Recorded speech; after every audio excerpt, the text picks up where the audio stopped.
And lights. Bing. Action. Hi, I'm Chris. This is Unreality TV. And on this episode, JPEG or RAW?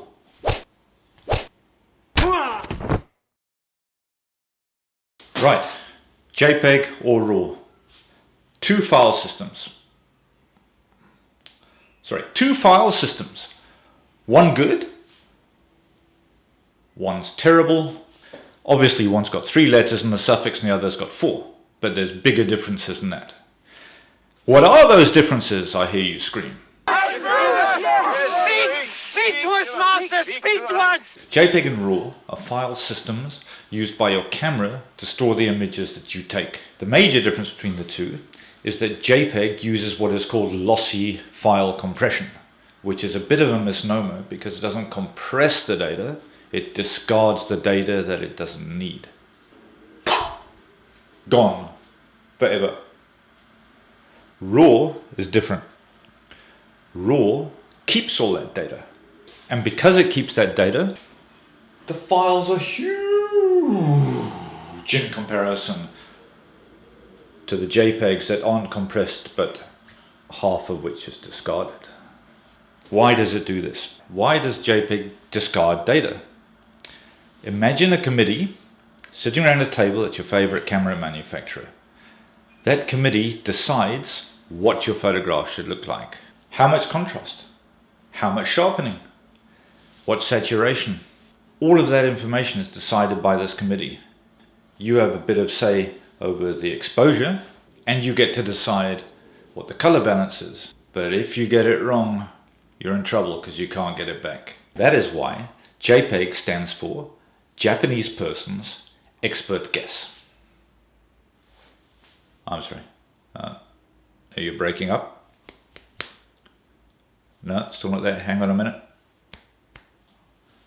Ah, that's better. I've got it. I see. So I have to tell them. Okay. Apparently, it doesn't stand for that at all. I have no idea what it does stand for, but when I find out, I'll put it here. Right, that's enough about JPEG. It's horrible. Don't use it. It's so bad, it makes me want to cross my arms and close in on myself. RAW. RAW is glorious. Let's discuss the glory of RAW. Revered by many, feared by even more. RAW. It's wonderful. What is RAW? Well, I'll tell you what it is. It's misunderstood by a lot of photographers. They open it up in their image editing software. They see it's got horrible saturation. There's no contrast. There's no sharpening. It just looks blech. And then they move on and they shoot JPEG again. And that is the big mistake. You have to think of RAW footage as being like sushi. It's absolutely disgusting. But it has a lot of potential. All it needs is a little bit of magic sauce and a light searing on the outside to produce beautiful food or images. The glory of RAW, the pure essence, is it stores most of the information that your eye saw in the photograph that you took. You looked at this beautiful vista and said, I want to photograph that, and RAW said, I'll do that for you and I'll suck it up like a good one. RAW stores up to 2 stops more information in your shadows and highlights, meaning that if you overexpose the clouds, you can get the information out. If you underexpose the shadows, you can get the information out of there. There's detail, there's stuff in there that JPEG could only dream of having inside its file.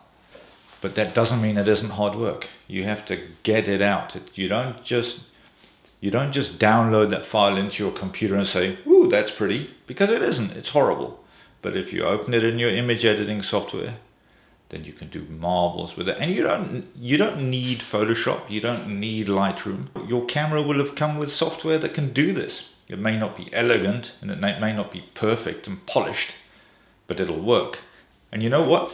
Once you've seen what can come out of a RAW file, you'll be happy to pay for decent editing software because it will transform your photography. Just take an hour. It'll be the best hour you've ever spent learning about photography. So there you have it. Now you're just as much of an expert on RAW and JPEG as I am, and probably just as opinionated. If you liked the video, click like. Hit me up in the comments. Yeah, hit me up, baby. Subscribe here. Subscribe. Or even better, ring the bell up there.